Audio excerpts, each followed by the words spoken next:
So, welcome to Grace by Faith, and I'm gonna really quickly talk about Don't Miss the Miracle. And why is this so important?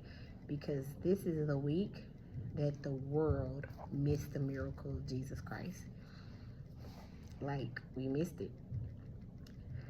The shepherds looked forward to his birth, like Mary and Joseph were traveling to get him born, but we missed the miracle of the man and Savior and King of Kings, Jesus Christ. And how do we do it? Because he told us who he was. He said, my kingdom is not of this world. He said, I am the good shepherd. He said, I am the door. Like, he told us who he was. And we still got mixed up in our understanding and missed him. And so back during that time, it was a lot of political mess, just like it is now. And they were expecting someone to come in and save them by force. And Christ came in and saved them by sacrifice. And he's telling you this. And he's living what he's telling you. And we still missed it. And it wasn't until after the fact, when he had resurrected, that he met some of his disciples on the road. And they were like, man, didn't you feel some type of way when the guy we was just talking to? And he was like, yeah, we did feel some kind of way. And turns out the person they was talking to the whole time was Jesus. And so how did that happen? It's not just because he looked like a ghost or a spirit or anything like that. No, he didn't look like that. They thought they were talking to a man. But it was something about his appearance that made them be unfamiliar. And so we can find ourselves in the same situation, that the appearance of our lives can look different than what God promised us it would look like. We love to quote Jeremiah 29:11. I know the plans I have for you, good plans, great plans, to give you an expected end. And we're like, but God, this ain't feeling real good. This ain't feeling real great. Like, yeah. And so you can miss that the path he's taking you down is still a part of his plan, even when the appearance of it, and let's be real, the feeling of it, don't feel like this is it. And so you can be living the life that Christ has designed for you to live.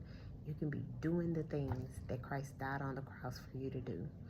And you can be dreaming all the dreams that he's placed inside of your heart. And you can look around at your surroundings. And you can look around at your finances. And you can look around at your career and your marriage and your kids and the political state of the country you're in.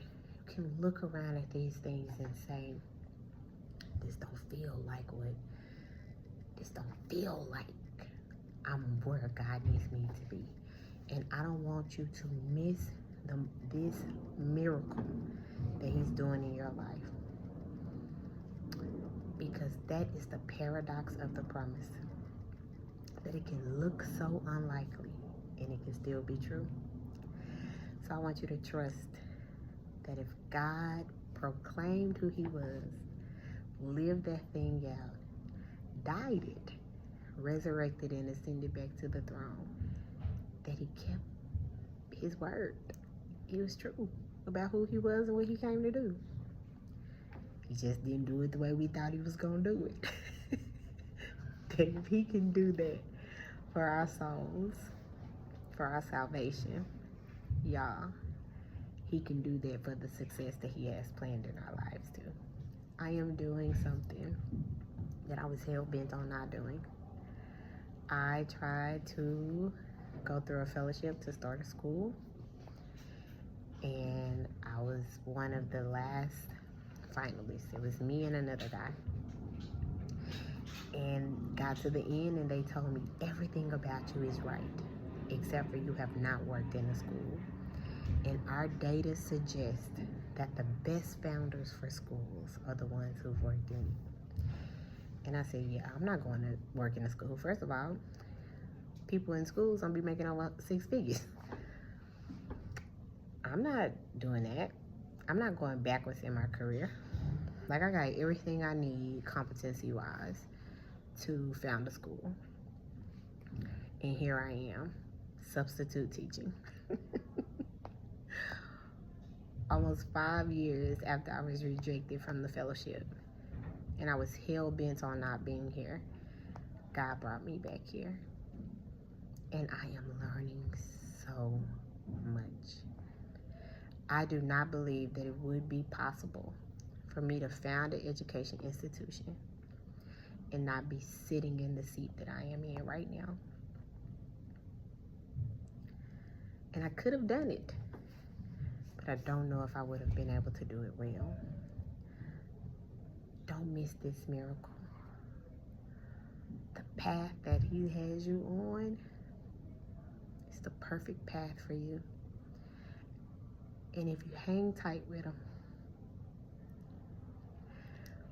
He's gonna resurrect something in your life. He don't let stuff stay dead. Stuff around Him can't even look dead without Him calling it forth and making it rise up and perform the way that He designed and created it to perform. Yeah.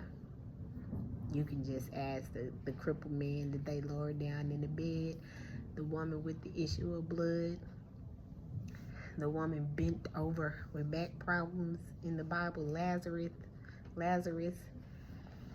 Yeah. The very appearance of disease and deformity, He do something with, and He do something about.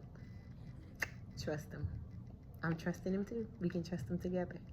Don't miss this miracle in your life just because it doesn't look like what you thought it would. It can look like a mess and still be the mighty hand of God in your life. God bless you. Until next time.